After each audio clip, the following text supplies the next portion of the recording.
Hey there, it's Clary Berry here with the horoscope for Aries for the 5th through the 12th of December 2021. Welcome. Hope you guys are doing well. We are going to get on with this. Remember, it can be Aries anywhere in your chart, not just your sun, but your big three or your personal planets especially. Also, cusps and cross watchers are welcome. Conclusions are within reach. Okay, we do have eclipse energy here, so big deals going on under the surface, just getting started, things that are going to be more transformative and life-changing than we ever even anticipated possibly here. So Capricorn, Moon in Capricorn in your 10th house on the 5th and the 6th. Okay, this is looking at this energy that's actually going to be on your mind and in your main, attention is your long-term goals, your plans, your long-term like status and reputation increasements that you want. Ooh, we got cards flying over, spinning things upside down. Okay, so again, watch out for being like, it's almost like overly controlling, trying to steer the ship and control every little aspect in regards to your long-term plans. It's kind of like, be okay with taking a different path than maybe you used to think that you wanted to take. That's just kind of how it's coming through. You've got a lot of fire. You really want to shine. And, again, you have what it takes, but that doesn't mean that you can't alter your course just slightly and get to the proper place that you want to go. Okay, so on the 6th, we have Mars sextile Pluto in your 8th house. You're going to be very driven on this day, probably for sexual sort of energy. Also, there could be somewhat like emotional entanglements, possible like money issues with people, maybe even some just power struggles, some fundamental level here. Again, could be just emotional things with people. Kind of, I don't know. It's like deep. It's like getting into some deeper issues in your life. Okay, so just watch out for that. We have on the 7th and the 8th, Moon in Aquarius in your 10th house, 11th house. And so probably feel a little bit more social, maybe busy, maybe working on things together with people. Again, there's like entanglements and a lot of things you maybe just have to do. It feels like a lot of almost like obligations for different groups that you're having. But I think it's going to be really, you might complain a little bit, but it's actually going to be exactly where you want to be, in like a social setting and helping people out. It's just good energy. And that's what you're going to feel like there on the 7th and the 8th. And we have on the 7th, Mercury square Neptune in your 9th house. So back to that kind of, well, this is actually, your where your sun's at and your Mercury's been at for a while. Very much optimistic energy here.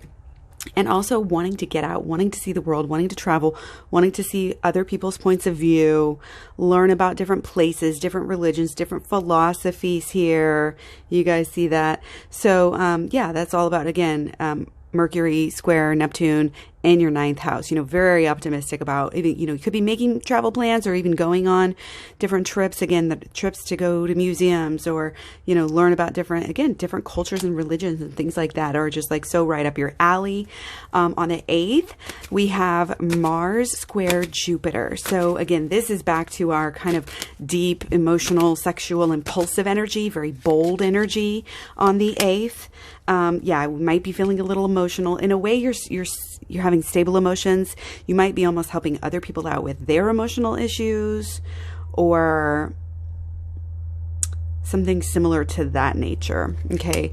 But your emotions, don't be afraid to use them. Don't be afraid to kind of allow them to shine a little bit there, Aries. Allow yourself to be that bold self that you like to be. And, if you're a little bit impulsive, I think deep down, try to make it as strategic as possible there and stick to your goals and your positive intentions, but if things happen, they happen, and it's probably going to take you to a deeper look at yourself. Don't forget to do the shadow work as well there, on any kind of judgments or issues that you might be having, any sort of, unease or dis-ease, you know, sort of feelings there. Okay, look at them deeper through the lens of shadow work. If you can check out how to do that at my playlist about shadow work. And then we have a playlist with the Aloha Switch program, which leads you through the holistic law of attraction to the shadow work through the inner child healing as well. So it's a big deal. So the 9th, 10th, and the 11th, we have the moon in Pisces in your 12th house. So this is maybe like a breakdown here. This is a little bit of, I mean, there's sort of, it's like, watch out, you know, there's kind of always that, oh, we could, you know, have some danger sort of, or just manipulation, you know, like just watch out for people, watch out for the power struggles this week. I mean, all of this Pluto energy, it's just like things are going to be pulling in different ways for sure. So watch out for being obsessive for sure. You might be really, really focused on, you know, who you want to be long term. And it, you know, it's like you can't be having disillusionment here.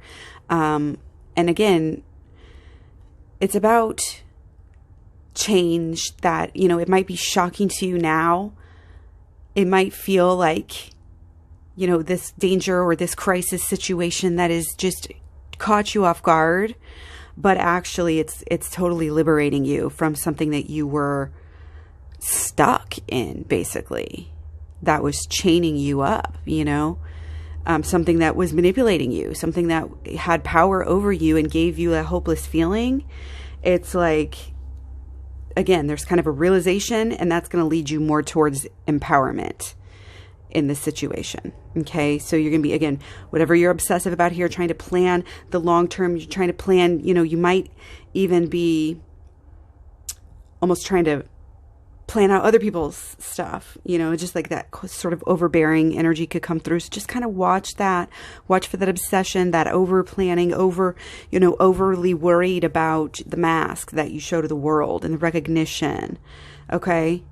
It's a time where, so our Mercury is sextile Jupiter. So we're also, you know, I think the good side of this is to get into, it's like the whole picture, the bigger picture, other people learning about pieces that you didn't know about, pieces of yourself, but also pieces of the world, you know, pieces of your outlook on the world. And again, the more you learn about different cultures, different religions, different, you know, just different worldly matters, it's going to keep you out of these areas of being able to be, you know, manipulated more easily. Okay. So definite, again, so much energy there in the 10th house with that planning, that ambition, that, you know, planning for future reputation, things like this. And, you know, kind of comes through to the 12th, we have Moon in Aries in the first house.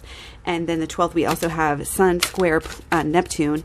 And so we're definitely imaginative, again, when it comes to this travel, this otherworldly ideas, you know, this bigger picture, philosophy, religion, you know, again, having a worldly perspective is sort of part of this new you, part of this new image somehow. Part of your new attitude and your new, like, message and what you're talking about, your passion, what you're communicating is like, whatever you're learning again, anything about different cultures, it's like the answers are there, the conclusions are there, and you can just learn so much from other cultures.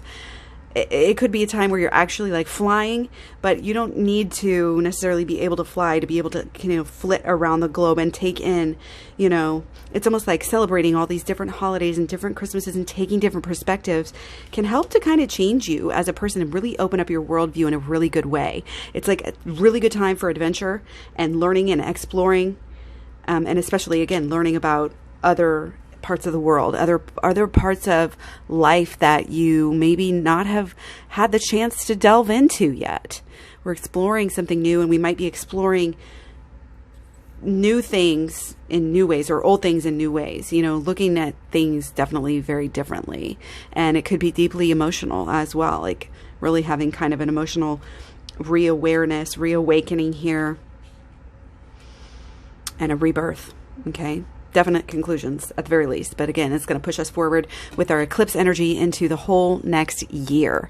So be sure again to check out different parts of your chart and those of your people around you. Thanks for all the love, support, sharing, commenting, liking, all the good stuff. And you can find me all over social media, Clary Berry at Facebook, Instagram, Twitter, Tumblr, Pinterest, etc. Much love, many blessings. Talk to you soon. Bye.